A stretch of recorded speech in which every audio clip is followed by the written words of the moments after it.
गृह मंत्री अमित शाह बुरी तरह से घिरे हुए हैं। उनसे सवाल किया जा रहा है कि वो बताएं कि छात्रों पर लाठीचार्ज करने, आंसू गैस छोड़ने और पैलेट गन चलाने का आदेश किसने दिल्ली पुलिस और सुरक्षा जवानों को दिया था।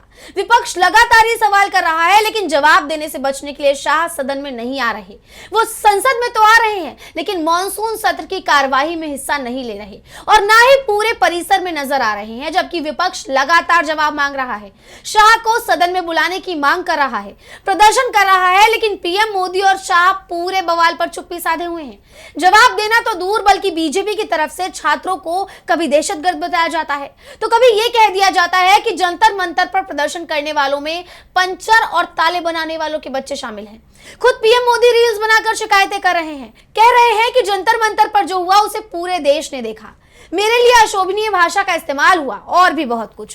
कुल मिलाकर बीजेपी ये साबित करने में जुट गई है कि प्रदर्शन करना या सरकार का विरोध करना राष्ट्रद्रोह के समान है। हालांकि इस सोच पर कई बार सरकार को अदालत से भी फटकार लग चुकी है। विपक्ष भी ये कह चुका है कि सरकार का विरोध करना या सरकार के खिलाफ प्रदर्शन करना, उसके खिलाफ आवाज उठाना किसी भी तरह का कोई जुर्म नहीं है, बल्कि ये तो संवैधानिक अधिकार है। लेकिन सरकार ये मानने को तैयार ही नहीं दिखती, बल्कि प्रदर्शन करने वालों पर तो एक्शन हो जाता है। कभी उन पर एफआईआर हो जाती है, तो कभी उन्हें गंभीर धाराएं लगाकर जेल में डाल दिया जाता है। लेकिन अब अपने इस रवैये पर सरकार बुरी तरह घिरने लगी है। विपक्ष तो छोड़िए, बीजेपी के करीबी भी अब उसके खिलाफ नजर आ रहे हैं।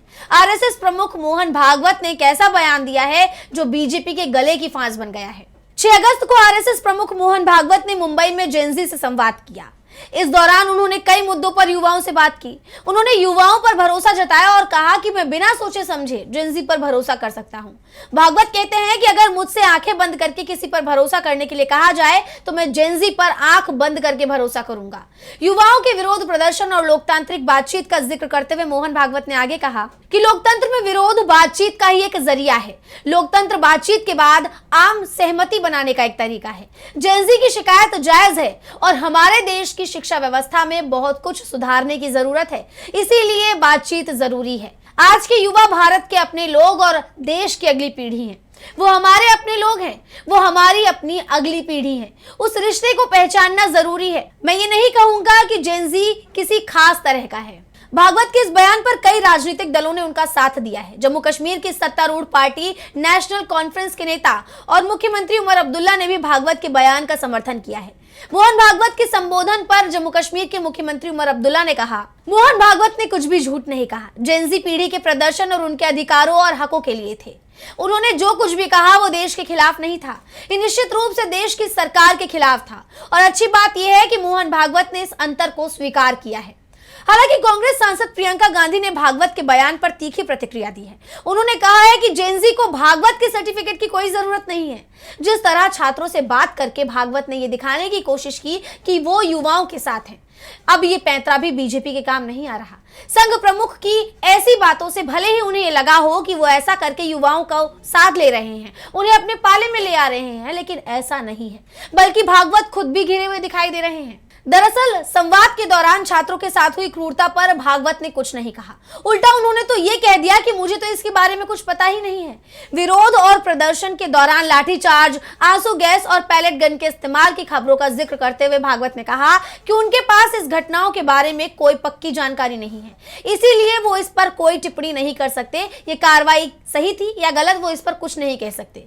अब बस यही बयान भागवत के गले की फांस बन गया। उनके खिलाफ ही मोर्चा खुल गया।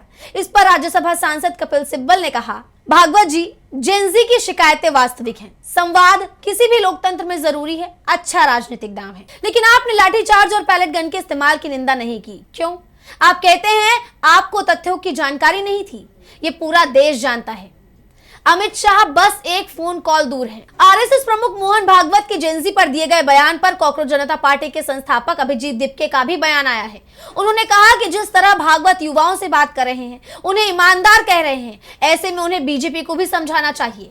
दीपके ने बीजेपी और भागवत दोनों पर तंज कसते हुए कहा कि मोहन भागवत के बयान का सबसे महत्वपूर्ण हिस्सा यह था कि जेनजी को राष्ट्र विरोधी करार नहीं दिया जाना चाहिए। चूंकि मोहन भागवत बीजेपी के मार्गदर्शक हैं, इसीलिए मैं उनसे यही संदेश बीजेपी और नरेंद्र मोदी तक पहुंचाने की अपील करता हूं। मुझे उम्मीद है कि अब वो भागवत की बात जरूर सुनेंगे और उनके शब्दों पर ध्यान देंगे। बीजेपी की तरफ से आरएसएस की अवहेलना करना असंभव है और अगर वो ऐसा करते हैं तो आरएसएस को इस बात पर विचार करना होगा कि बीजेपी मोहन भागवत की भी अनदेखी कर रही है। जो लगता है मोहन भागवत का जो कल का जो स्टेटमेंट था, जो सबसे इम्पोर्टेंट स्टेटमेंट था वो ये था कि जेनजी को एंटी नेशनल्स मत कहो, प्रोटेस्ट करना उनका अधिकार है और जेन्युइन इश्यूज़ है। तो उन्होंने जो ये चीज़ कही है मैं पूरी तरह अग्री करता हूँ। मैं चाहता हूँ कि मोहन भागवत, क्योंकि वो बीजेपी के एक तरीके से मेंटर है, नरेंद्र मोदी जी के भी गॉडफादर है, तो एक बार वो सेम चीज़ बीजेपी वालों को बता दे, नरेंद्र मोदी जी को बता दे कि ये जो स्टूडेंट्स है, यूथ है, उनको एंटी नेशनल्स ना कहा है। क्योंकि ये लोग तो सारे बीजेपी वाले लोग एंटी नेशनल कह रहे हैं। धर्मेंद्र प्रधान ने क्या कहा था, दहशतगर्दों की बी टीम है। और जो नितिन नबी जी भाजपा के प्रेसिडेंट, उन्होंने कहा था कि ये वायरस है।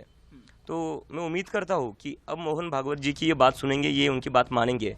क्योंकि ऐसा तो नहीं हो सकता कि बीजेपी वाले आरएसएस के अगेंस्ट जाकर कुछ बात कहते हैं, और अगर ऐसा कहते हैं तो कहीं ना कहीं फिर आरएसएस को भी सोचने की ज़रूरत पड़ेगी कि बीजेपी वाले मोहन भागवत जी की भी बात नहीं मान रहे। सोशल मीडिया पे सिर्फ दिप्के या सिब्बल ही नहीं बल्कि इस मुद्दे पर कांग्रेस ने भी प्रतिक्रिया दी है। इस मुद्दे पर कांग्रेस सांसद केसी वेणुगोपाल ने शाह और भागवत दोनों को घेरा है और भागवत से शाह का इस्तीफा दिलवाने की मांग की है। वेणुगोपाल ने कहा, अगर भागवत जेनजी के प्रति थोड़ी भी ईमानदारी रखते हैं तो उन्हें भारत के गृह मंत्री से इस्तीफा देने की मांग करनी चाहिए, अन्यथा उन्हें कम से कम संसद में आकर छात्रों से माफी मांगनी चाहिए।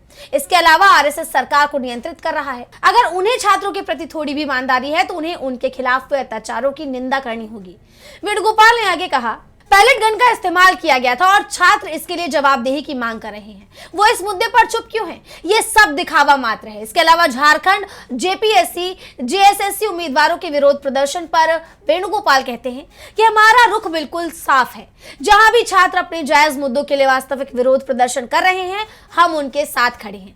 कुल मिलाकर भागवत आए तो थे बीजेपी को बचाने के लिए, लेकिन अब वो खुद फंस गए हैं। जैसा आप जानते हैं कि जंतर मंतर पर सिर्फ मोदी सरकार के खिलाफ नारेबाजी नहीं हुई थी, बल्कि आरएसएस के खिलाफ भी नारेबाजी हुई थी। ऐसे में जिस तरह मोदी सरकार डर गई, उसी तरह आरएसएस भी डरा हुआ नजर आया। जिस तरह पीएम मोदी ने खुद और बीजेपी नेताओं ने युवाओं को साधने की तैयारी शुरू कर दी है, यहां तक कि साधा भी जा रहा है। अब वही पैंतरा मोहन भागवत भी आजमा रहे हैं, लेकिन मोहन भागवत का ये पैंतरा उन्हीं पर भारी पड़ गया है। अब वही इसमें फंसते हुए दिखाई दे रहे हैं। हमारे चैनल से जुड़े रहने के लिए YouTube पर टाइप करें DB लाइव, सब्सक्राइब बटन को क्लिक करें और बेल आइकन को दबाना न भूलें ताकि खबरें आप तक पहुंचती रहें। देखते रहिए DB लाइव, क्योंकि यहाँ हैं खबरें लगातार। हमारे चैनल से जुड़े रहने के लिए YouTube पर टाइप करें DB लाइव, सब्सक्राइब बटन को क्लिक करें और बेल आइकन को दबाना न भूलें ताकि खबरें आप तक पहुंचती रहें। देखते रहिए DB लाइव, क्योंकि यहाँ हैं खबरें लगातार।